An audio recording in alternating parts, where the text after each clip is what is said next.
Hello students. इस video में हम लोग बीजीय व्यंजक का जो गुणनखंड होता है वो करना सीखेंगे। तो चलिए स्टार्ट करते हैं वीडियो को। हमारे पास बीजीय व्यंजक दिया गया है और इसका हमें गुणनखंड करके दिखाना है।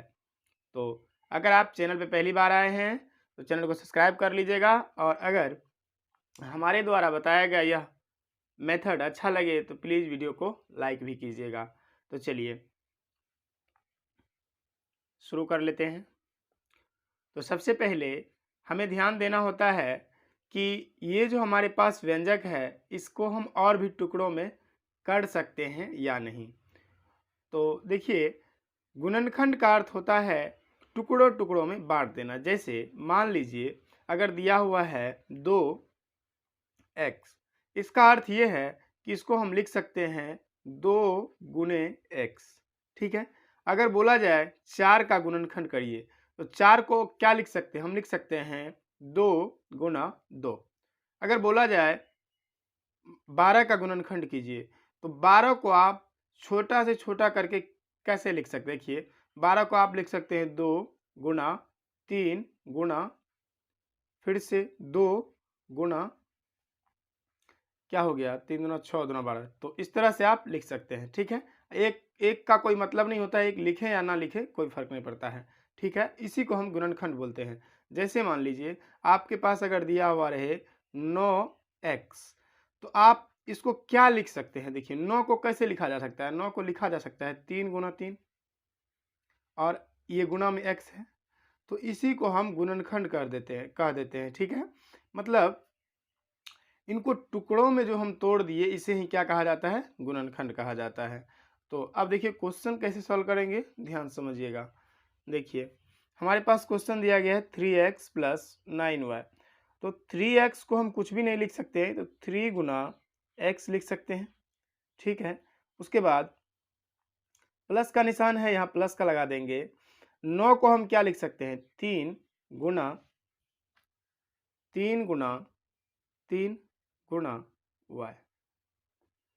अब आपको क्या ध्यान देनी है कि प्लस के निशान के पहले, ठीक है, और प्लस के निशान के इधर दोनों तरफ क्या चीज है।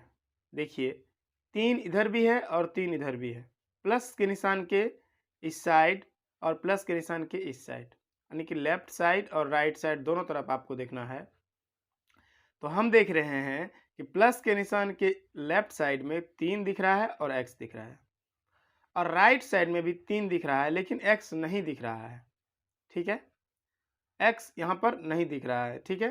तो दोनों तरफ जो रहेगा उसे हम कोष्ठ के बाहर इस तरह से हम लिखेंगे 3, और बाकी को जो इसमें है और इसमें भी है उसको हम कोष्ठ के बाहर लिख देंगे। जैसे देखिए 3, एक 3 यहाँ है तो एक 3 हम यहाँ से ले लेंगे, तो ये 3 तो बाहर हो गया, बच क्या गया, इधर से जब 3 बाहर हो गया तो बचा x।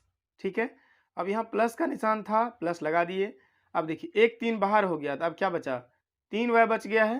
तो 3, और इसको हम गुना करके ऐसे लिख देते हैं, तो ये हमारा गुणनखंड यहाँ हो गया। तो इस तरह से आप आसानी से गुणनखंड कर सकते हैं। तो चलिए अगला एक और क्वेश्चन लेते हैं और समझते हैं।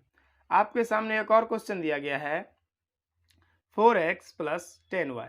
इसका गुणनखंड आप कैसे करेंगे। तो इसका गुणनखंड करने के लिए आपको लिखना होगा, 4 को आप क्या लिख सकते हैं, आप पहले सोचिए।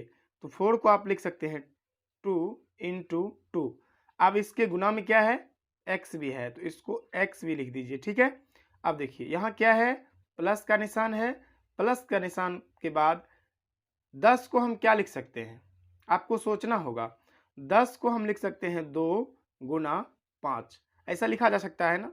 हम टुकड़ों में तोड़ रहे हैं, कोई एक संख्या है जिसे मतलब उसका सबसे शॉर्ट फॉर्म यानी कि सबसे छोटा, उससे ज़्यादा उसको तोड़ा नहीं जा सकता है, तो इसे ही गुणनखंड कहते हैं हम लोग। तो y का y हो जाएगा। अब हम ये देखते हैं कि प्लस के निशान के इस साइड में क्या है, और प्लस के निशान के दाएं साइड और बाएं साइड। तो प्लस के निशान के बाएं साइड में हमको 2 नज़र आ रहा है और x भी नज़र आ रहा है। हम इधर तो 2 देख रहे हैं लेकिन y नहीं है, तो जो दोनों तरफ रहता है उसे हम ब्रैकेट के बाहर इस तरह से लिख देते हैं, ठीक है। अब ये 2 इधर से बाहर आ गया तो बच क्या गया 2x, तो हम 2 और x लिख देंगे, गुणा करके लिख देंगे। जनरली ऐसा भी लिखा जा सकता है, लेकिन ये ठीक रहेगा लिखना। अब देखिए 2 आपका बाहर निकल चुका है तो आपका क्या बच गया 5y, ठीक है। ये आपका गुणनखंड हो गया। यहाँ तक कंप्लीट है बातें। अब एक और क्वेश्चन लेकर के मैं आपको समझा देता हूँ। जैसे आपको दिया हुआ रहेगा 16xy प्लस 8x, ठीक है। तो अब आपको ये देखना होगा कि 16xy प्लस 8x में क्या क्या कॉमन है।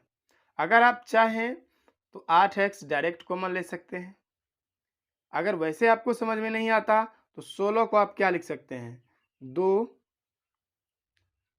गुना 2 गुणा 2 गुणा 2, ठीक है। 2 दूना 4 दूना 8 दूना 16। देखिए एक और तरीका है गुणनखंड करने का।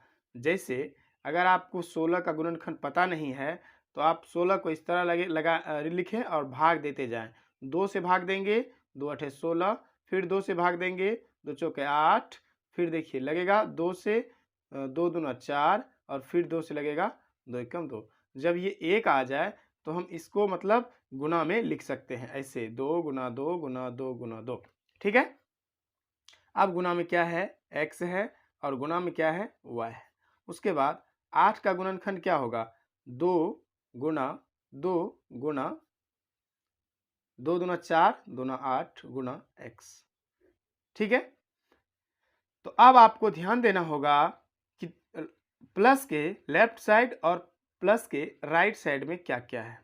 देखिए प्लस के राइट साइड में 3 2 है और 1 x है, तो आपको इधर से भी 3 2 और 1 x निकाल लेना है।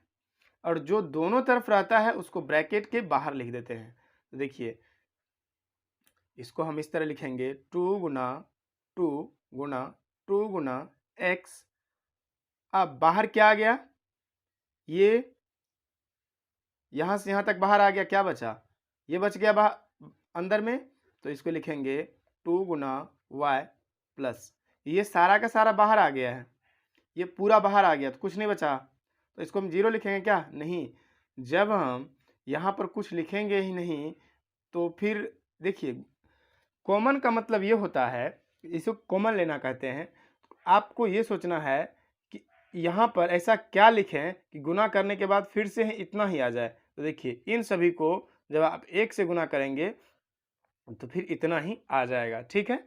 तो इसको हम फिर से ऐसे लिख सकते हैं 2 दूना 4 दूना 8, 8 के गुना में होगा x, अब ये हो जाएगा 2y प्लस 1।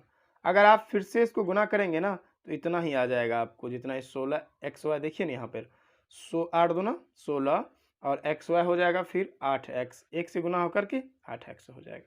आई होप आपको ये गुणनखंड करना अच्छी तरह से आ गया होगा। अगर वीडियो अच्छी लगी हो तो वीडियो को लाइक ज़रूर कीजिएगा, और अगर आप इस तरह के और भी नॉलेजेबल वीडियो पाना चाहते हैं तो आप हमारे चैनल को सब्सक्राइब करके बेल आइकन प्रेस कर लीजिएगा। तो मिलते हैं अगली वीडियो में, तब तक के लिए थैंक यू।